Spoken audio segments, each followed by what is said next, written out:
Vamos falar agora, gente, do Estado socialista, ok? Vamos falar aí da Revolução Russa, uma breve explanação sobre a Revolução Russa e sobre a mente pensante por trás aí da Revolução Russa, certo? Vou colocar aqui o Vladimir Lenin, certo?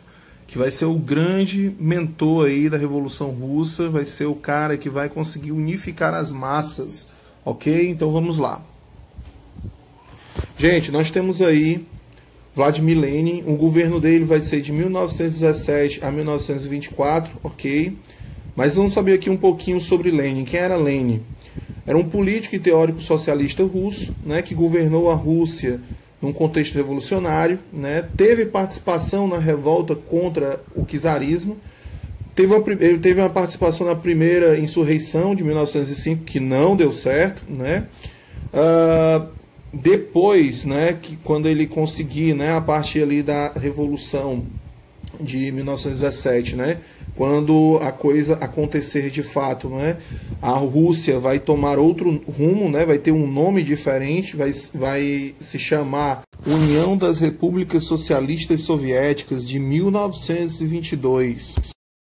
E agora nós vamos ter uma nação socialista, né, unipartidária, que vai perdurar de 1922 até 1991, ok? Agora é importante, gente, a gente fazer uma breve explanação de como se encontrava a Rússia naquela época para se estabelecer aí um regime socialista, certo? Então vamos lá. Gente, desde o século XIX, ali no iniciozinho do século XX, a economia predominantemente agrícola, né, com feições feudais, vamos dizer assim, a população se encontrava numa extrema pobreza, tá? Uma miséria mesmo. As terras eram concentradas nas mãos dos nobres. Esses nobres faziam parte do governo, ok? Os nobres são chamados até de boiardes. E esses boiardes faziam parte ali junto com o czar dessa concentração de poder. Lógico que a concentração de poder estava na mão desse czar, ok? Então, tudo que era determinado do Estado russo, né, estava na mão desse rei. Ou seja, nós em pleno século XX, no iniciozinho do século XX ali, temos um governo absolutista, né? Então perceba que a população com fome, a população na miséria, em torno de 130 milhões de pessoas, de habitantes, né, da Rússia, sendo que 100 bilhões desses habitantes estavam no campo, né? Então, assim, vai chegar uma hora que as pessoas a fome vai falar mais alto do que a razão, né? O governo vai tentar fazer um tipo de controle usando uns cartões, né, para racionar a comida, mas não vai dar certo, né? Vai ser um texto aí, gente, que Lenin, né, vai voltar do seu exílio, né, da Suíça, de abril, que são seus escritos sobre a Revolução e a necessidade da Revolução, ok?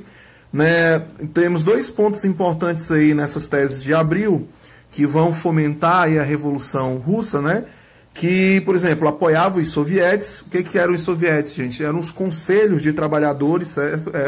Era a organização de trabalhadores. E aí temos o quê, né? Ele acreditava e colocou nas teses de abril que todo o poder deve ser dos sovietes, né? Então, os trabalhadores da Rússia, né? Então, todo o poder tinha que estar na mão dos trabalhadores da Rússia. Não tinha que estar na mão do czar ou da nobreza que não trabalhava para produzir, ok? E aí um outro ponto importantíssimo e mais conhecido ainda, né, nas teses de abril e que fomenta a Revolução Russa, é justamente o lema, né, paz, pão e terra, né? Paz, porque Lenin acreditava que tinha que tirar a Rússia da Primeira Guerra Mundial, porque isso era uma despesa muito grande, não tinha como a Rússia se manter, né? Então precisava se organizar o país primeiro, né, para qualquer outro tipo de eventualidade. E nessa situação a paz simboliza isso, a saída da guerra. E quando ele assume, realmente ele sai da Primeira Guerra Mundial e assina um tratado, né, o Tratado de Brest-Litovsk, né, que oficializou assim a saída dele, né, a saída da Rússia, né, da Primeira Guerra, saída da União Soviética, né. E aí nós temos aí o pão, né, que simboliza realmente a comida, porque as pessoas estavam com fome, as pessoas precisavam de comida. Isso também indicava uma das reformas importantíssimas que Lenin acreditava para a transformação do país, que era a questão de uma reforma agrária, né? Trabalhando e construindo aí condições para o trabalhador poder exercer o seu trabalho e produzir, né, alimentos, produzir o pão, né? E a outra reforma também que está ligada aí com a questão do pão, questão da comida, é a reforma agrária, como eu já disse, da questão da terra, né? Então, percebo que os dois últimos aí estão ligados à questão das reformas que Lênin pretende fazer. Perceba que é totalmente, ó, se sai totalmente aí do que o Czar acreditava, né? Então, gente, nós vamos ter aí esse cenário. Em 1917, quando Lênin vai ter aí esses embates, nós vamos ter aí dois processos revolucionários em 1917, que é a primeira revolução, né, a queda dele, e a entrada do governo provisório de Alexander Kerensky, né? E depois vamos ter a queda de Kerensky na Revolução de Outubro, ok? Então, gente, é importante dizer que mesmo depois da vitória, o Lênin não vai encontrar moleza. Logo depois, em 1918, 1921, vai ter a Guerra Civil Russa, ok? Com claros desdobramentos do processo revolucionário, certo? Nós vamos ter desafetos de Lênin, nós vamos ter pessoas discordantes aí em relação ao Estado socialista que surgia, ok? Então, assim, gente, nós vamos ter aí o grupo dos bolcheviques, o Exército Vermelho, né, com o comunismo de guerra, com a liderança aí do Trotsky, né? E nós vamos ter, do outro lado, grupos de oposição do governo revolucionário, que vão ter aí nas suas fileiras quem? Mencheviques, vamos ter aí grupos da Igreja Ortodoxa, vamos ter defensores da monarquia e também vamos ter países capitalistas apoiando esse lado contrário, né? Porque eles não queriam que um Estado socialista desse certo, ok? Com a vitória, né? Após a vitória aí de 1921, Lênin vai criar a NEP, né? Ou seja, Nova Política Econômica. Os objetivos da nova política econômica são fundamentais assim para a União Soviética, como a reestruturação da economia, fim da desigualdade social, da fome e da miséria, né? E olha uma coisinha que não é de hoje, ok? Que a gente vê acontecendo em países socialistas, ok? A reintrodução da economia de mercado na União Soviética. Mas não é só isso, com essa reintrodução nós vamos ter a permissão por parte do governo russo, né, soviético, né, para a aplicação de práticas capitalistas. E é aí onde entra aquela frase clássica da NES para dar dois para frente, ok? E assim, com essa política aí, gente, nós vamos ter a oportunidade de empresas capitalistas do varejo, né, entrar e fazer seus negócios na União Soviética. Mas, em contrapartida, as atacadistas, né, as indústrias atacadistas vão ficar do Estado, ok? Então, gente, Lênin vai falecer em 1924, né, vai sofrer um AVC, e logo depois, Joseph Stalin e Leon Trotsky vão disputar o poder, sendo que Trotsky vai fugir aí para o México, não é? E Stalin vai mandar os seus capangas, né, os seus soldados, matarem Trotsky, né? A golpes de picaretada, ok? É importante dizer isso também, não é? Então, gente, vamos entrar agora no slide, certo? Vamos ver aqui sobre o Estado socialista, ok? Vamos nessa. Podemos falar, gente, que o Estado socialista foi a primeira reação sistemática ao sistema liberal. Vocês já viram aí o desenvolvimento, né, do surgimento desse Estado, né? Que a gente pode falar aqui é que Karl Marx, os escritos de Karl Marx fundamentaram muito a mentalidade ali dos revolucionários, os bolcheviques, né? E assim, esse lema é maravilhoso. Nós temos aí pão, terra e liberdade, e é um lema muito proletário, um lema muito próximo ali do povão, não é? Dos mais necessitados, não é?